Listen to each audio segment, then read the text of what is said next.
Welcome to Money Matters TV. My name is Paul Mitchell. I'm your host for today's show, and I'm joined by our co-host, Ken Jordan of Freedom Mortgage Corp. Ken, welcome to the show. I think we're going to have a really good show. How are you? So, Ken, you're with Freedom Mortgage. I'm with Upland Business Capital, both in the financial arenas and all. Been a pretty tough year for most of us. How have things been going with you in terms of financing, I guess, homes and financing people that like to buy investment real estate also? Well, you're right. It's been a very interesting year, and while volume is high, and from a standpoint of helping as many people as we can, that has been fantastic. There's just an awful lot of opportunities out there for people to, save money on their interest rates as well as financing other properties. Homes have equity where for a long time they didn't have equity. So people were able to sell with a little bit of profit to roll into their next house or refinance, take cash out. But it has not come without its challenges. The pandemic, when it rolled in and some of the decisions made on the government level with regard to helping folks that needed help in forbearance and things of that nature, it was great because it did help people, but also created some challenges for my industry, and I think for your industry too. And Absolutely. Had to kind of battle through that. We've dealt with overlays and job loss and how it's going to impact approvability. I know you guys dealt with a lot of forbearance issues when it came with conventional or commercial financing on investment properties, right? Well, not too much in the way of forbearance. Everybody wants forbearance, Yeah. but that's the difficulty in making new loans. How do we know that the source of repayment is going to be viable in 3 or 6 months? And even with, I'm not really in the home mortgage business like you are, but how do your lenders say, okay, the person still has their job, but how long is that going to last? So what industry they're in, that type of thing? How do they get comfort with that? Well, they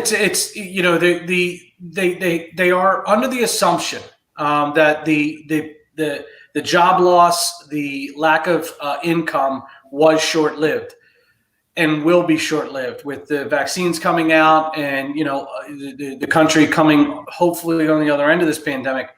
But during the height, if a borrower lost their job due to layoffs or any kind of pandemic-related loss, they didn't qualify, and there were situations where people were, under contract, no longer had qualifying income, and they just weren't able to qualify. But now as people are coming back to work, the hope is that their job gap wasn't too large, and their work history prior to the pandemic has a huge impact on our ability to kind of create that qualifying income or that history of receipt. Because we can't tell the future, but the past is the only indication we have of what's going to happen in the future. Yeah. Talking about investment properties, a lot of them in the last few years have been sort of speculative. People, buying places, fixing them up, flipping them for big profits and that type of thing. Has that market still been pretty strong? What's interesting about the investment property market is, let's talk about the flip side first, right? The people who are buying the houses, fixing them up and selling them. Right. The inventory is so low that if you're purchasing a single family residence with the intention of putting, repairing it, putting it back on the market for sale, you're going to be putting, hopefully you're going to be putting that market back into, or that house back onto the market in a low inventory environment, which should give you a reasonable expectation you'll get your number. But the challenge for people who are flipping properties right now is that they're paying a premium even for the house that needs to be fixed up. Wow. So you're paying the premium. You just want to make sure that there's enough spread there for you to put your repairs into it, put it back on the market and sell for a profit. And I think that that's still currently the case. How long that lasts remains to be seen. As far as the buy and hold market, we are seeing folks who have been able to purchase, but they're looking at reserves. They want to make sure that you have enough money to carry that mortgage payment for at least 6 to 12 months without any rent coming in, because let's face it, the federal government just said you don't have to pay your rent. Well, if you're an investment property owner and you don't have the rent coming in because the person lost their job, they want to make sure that you can carry that. So we do have new asset-based restrictions or overlays to make sure that folks can carry that payment if their tenants are not paying. Yeah. What's your advice to our viewers today if they're looking to buy a new home? Anything different now than it was 12, 18 months ago? the best advice I have today is the best advice that I had back then. It's just more relevant. And that is that you want to make sure that you're pre-approved. You want to make sure you spend time with your lender so that not only do you know what you're capable of, but also do you have a plan in place that you can execute quickly? Because the reality is when the house goes on the market, if it's the house that fits your needs, you need to be able to act quickly. And having a plan in place and having all those conversations ahead of time is going to give you the ability to execute that quickly. And hopefully you don't miss out on these properties because there's multiple bids and multiple people looking at the houses, and it's pretty aggressive right now in that space. No, I bet. Yeah, in the I'm more involved in commercial financing. We're financing the businesses themselves, and it's tricky too. If the industry isn't still strong. I mean, rather restaurants were always a high thing for bank finance or anything like that. But of course, these days it's even worse. But certain industries are still pretty strong. I think it's healthcare and technology and things like that. So it's an interesting market. Rates are still very attractive and seem to be continuing that direction. Any comments there? Well, I mean, we always say our crystal ball doesn't necessarily work all the time. So what's going to happen with interest rates remains to be seen. Some people think that interest rates are going to stay low, or at least monetary policy right now. Federal monetary policy is that interest rates are going to stay low for the next 2 years or so. Mm-hmm. That could change, but that's the current kind of winds that are blowing.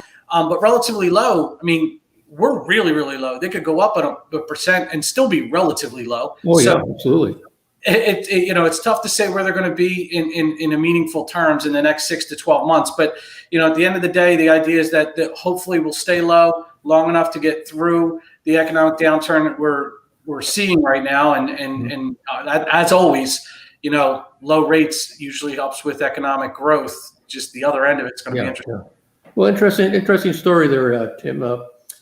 Ken, I really appreciate the advice and all. Now we have a question from one of our viewers, Rachel Vance of Philadelphia asks, and this is right up your alley, Ken, for a down payment, are there any assistance programs available for me? That's a great question, Rachel. And yes, there are programs out there. Most down payment assistance programs are going to be geared towards first-time buyers. So if you are a first-time buyer, there are programs out there that are going to help you with down payment. They also come with income restrictions, a lot of them. So some people do actually make too much money for the down payment assistance. But there are low down payment programs out there. And if you can use a low down payment program, which you don't have to be a first-time buyer, if you can use that in conjunction with a down payment program, there are programs that can get folks into houses, first-time buyers into houses with very little money out of pocket. Yeah. One of which comes to mind is an interest-free second mortgage. The Pennsylvania State Housing Finance Agency has a program where if you're a first-time buyer making below a certain level, you can take out up to $6,000 in an interest-free loan. You do pay it back interest-free, and that money can be used towards down payment. Wow. Okay. God bless debt. ways to do these things. Well, thank you very much, Rachel. Hope that answers your question. If other viewers have a question that they would like to pose to Money Matters TV, here's how you do that.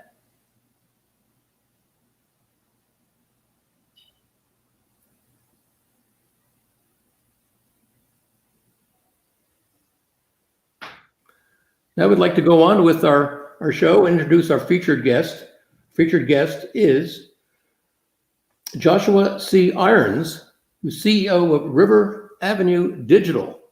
So it's definitely in the digital business. So, hey, Paul. Joshua, welcome to the show. Nice to see you. Sounds like you're in one of the right good industries these days. So moving along. I know there are all kinds of angles of every industry and all. So perhaps you could tell us a little bit about what part of the business you're in. Sure. So the company that I'm CEO of is River Avenue Digital, and we're a full-service marketing agency that leads with digital. We help small businesses not only find new clients, but better engage with their current clients.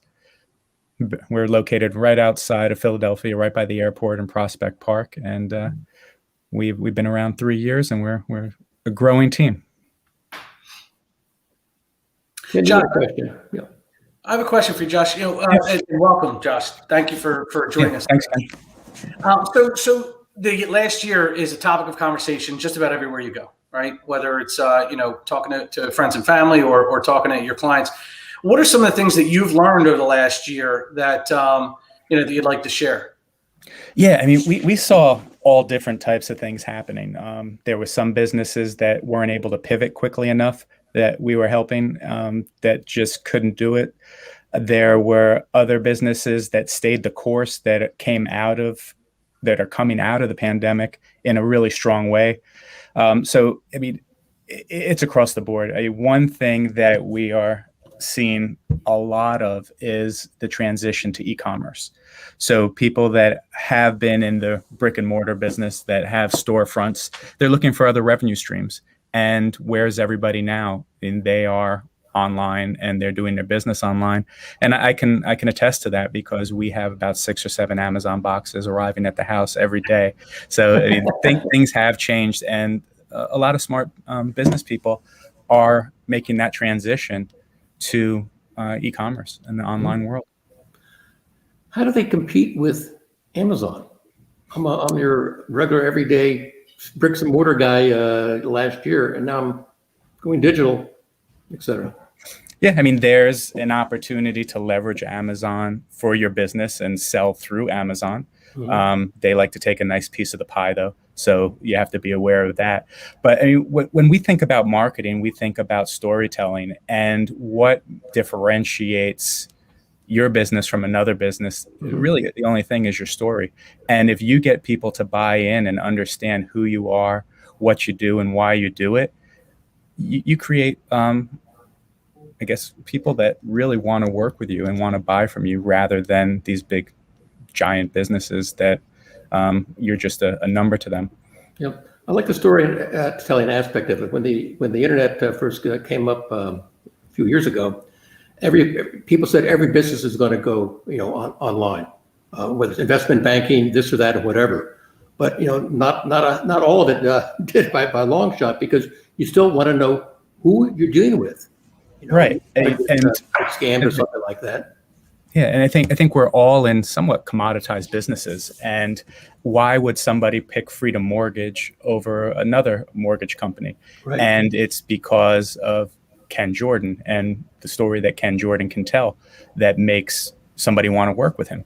And there's other people that are going to meet Ken Jordan and not want to work with him, and that's okay.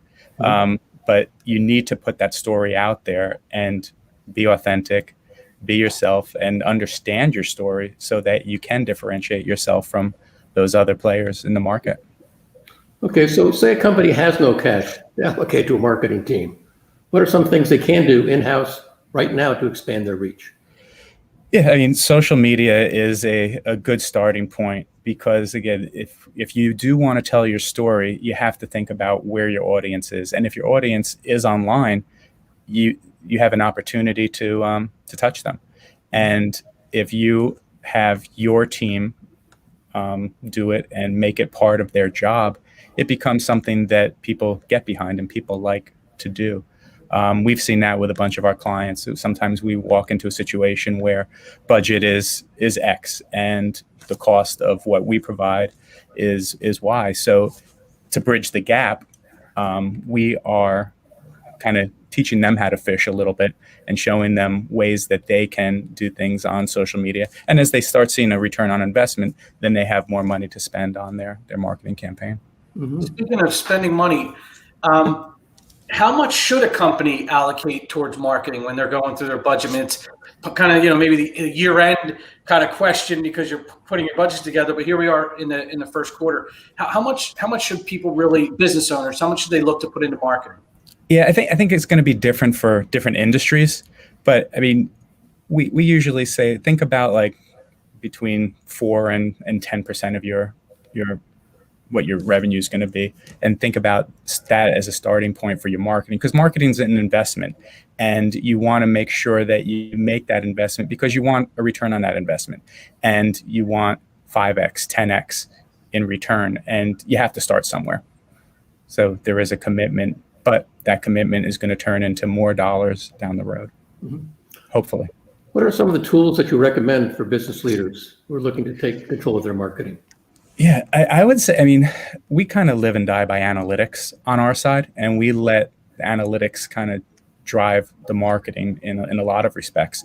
So if you're a business owner and you have a website, you're going to want to tap into Google Analytics and get a kind of a high level understanding of what it's telling you, because that what that can tell you is where your audience is coming from, where they're going, how long they're staying on your site, what pages are working, what pages aren't working. So it can be that foundational piece that can kind of spur other things going forward. Mm-hmm. So give us some other examples of analytics, and are there any analytics besides Google? Yeah, I mean, there's all sorts of analytics.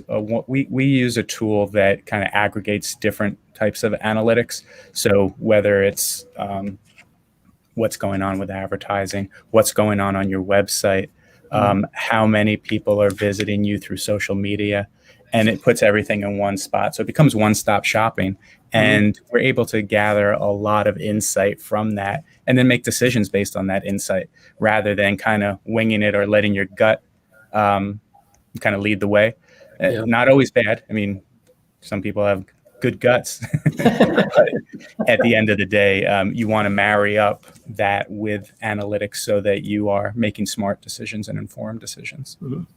Decisions are everything, and sometimes we make good decisions, sometimes not so much. In your experience over the last couple of years, give us an example of, a cautionary tale. What are some of the things people have done that you learned from, or maybe it was something you implemented that you learned from that you could share with us to not make a mistake? I'll bring up two good examples here. One is, and we saw this with a few businesses, that they weren't able to pivot when the pandemic had to shut them down. They had a business that was mostly in person, and when other types of businesses would easily transition to Zoom or other platforms to have their communications, they weren't able to.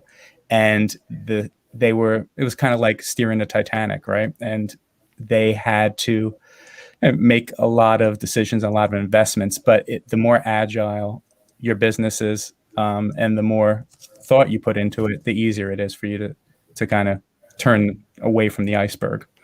So we saw that. I think another cautionary tale is that no matter what your business, and we saw this early on in our business, is that you're in the business because you're a subject matter expert. We're subject matter experts in marketing and digital marketing and getting your story out there. There's been situations where our team took too much instruction from the client and forgot that we are the subject matter experts. So I think that was a lesson well learned early on in the evolution of River Avenue Digital, where we said, you know what, we need to tell it like it is, and the campaign will run much better if we're not taking instruction and we're giving the advice that somebody's paying us to give them. Joshua, what is the River Avenue? Is there a River Avenue that you're named after? Great story. My grandfather was a very successful businessman, and he grew up on River Avenue in the Bronx, New York.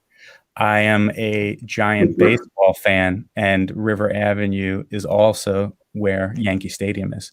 So I married two passions together in my life and decided that, Is that the East River or the Hudson River? That is East. East River, okay. Yep. So what trends, so obviously things blew up. Zoom, became a thing, and Microsoft Teams. What are some of the other trends that you think are going to continue post-pandemic that we picked up along the way, and what are some you think are going to fizzle out?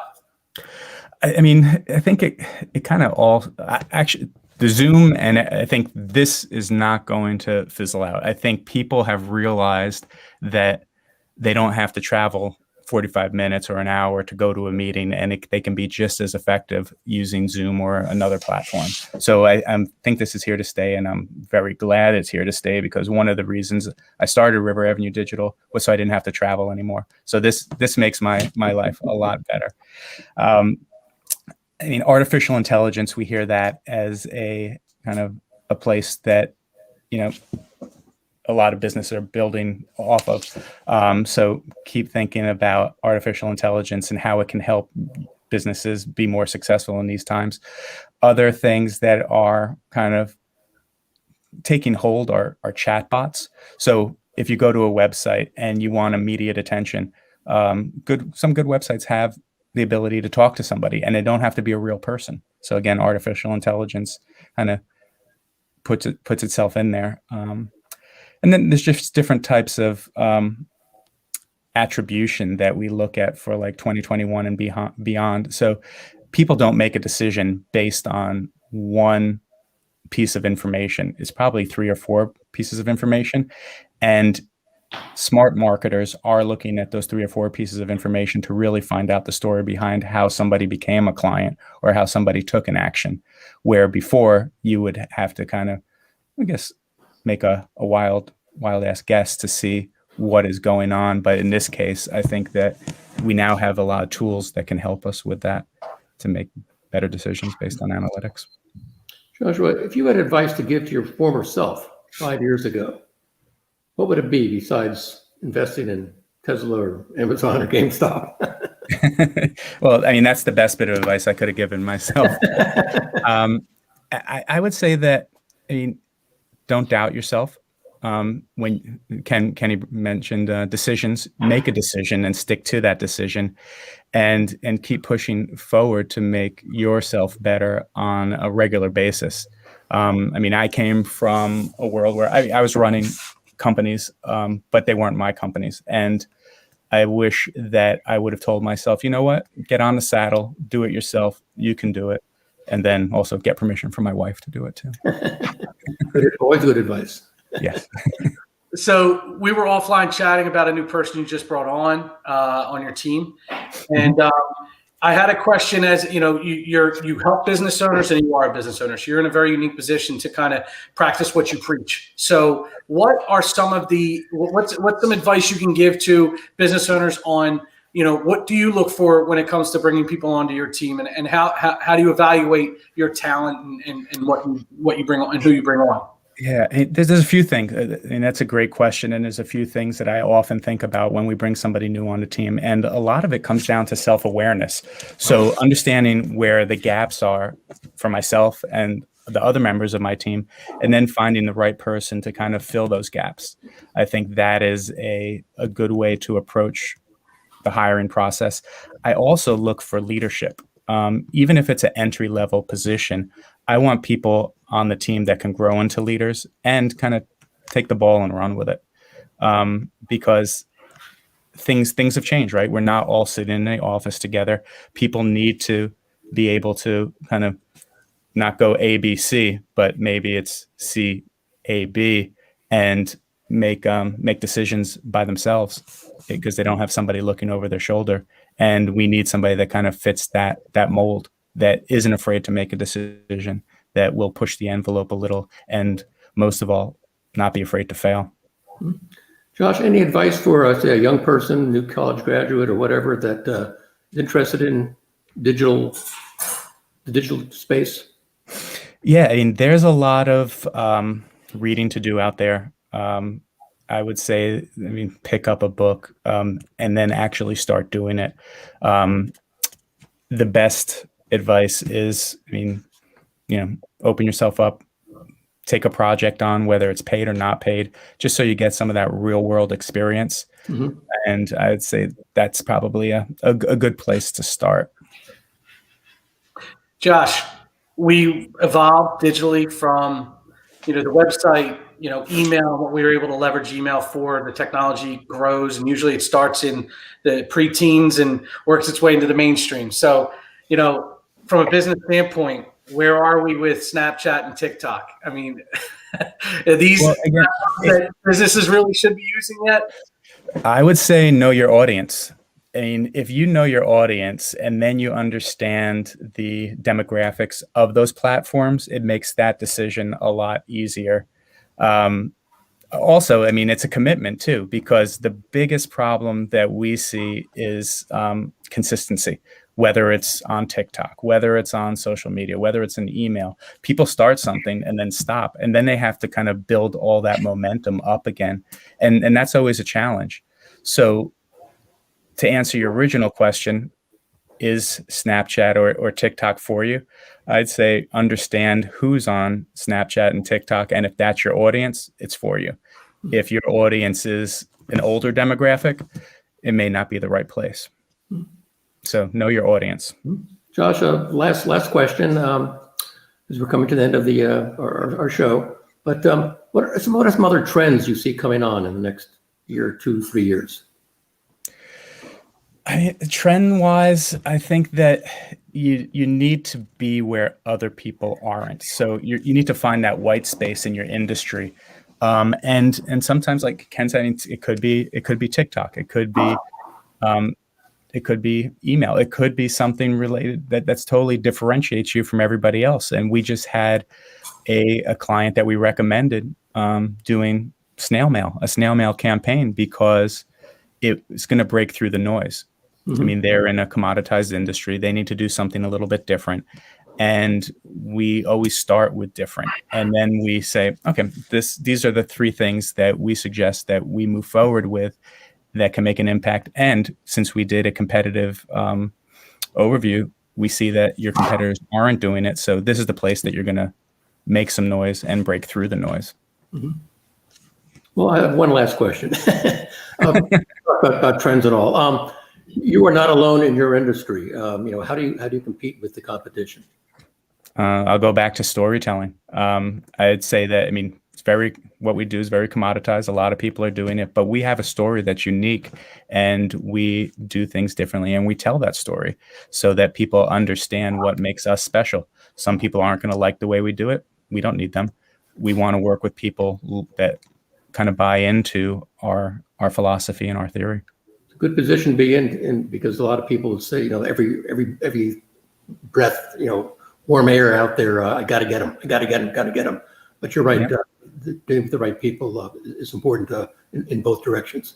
So that kind of wraps up our show. We really appreciate all your wisdom, Josh, and perspectives on the digital industry. And we look forward to maybe having you back and talk about some more trends and what you could have done, 6 months ago also. This was very much. So that wraps up our show. And our next guest will be Molly K. Watson, who's founder of Evolution Engine LLC. Sounds like another very modern type of business. So that's the end of our show, and thank you for viewing. And just remember that on this show, your money matters.